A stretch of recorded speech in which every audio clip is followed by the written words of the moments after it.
Sementara itu petugas Komisi Pemilihan Umum Kota Gorontalo mulai merakit kotak suara yang akan digunakan pada Pileg dan Pilpres April mendatang.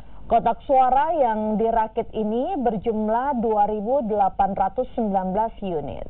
Meski jumlah kotak suara yang dirakit mencapai ribuan unit, namun KPU Kota Gorontalo hanya menggunakan tenaga pegawai KPU Gorontalo untuk merakit.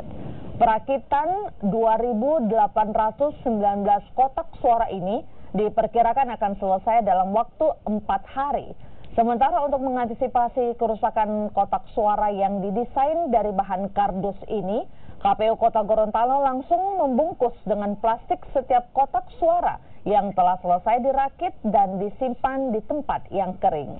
Perakitan ini juga melibatkan kepolisian untuk pengamanan.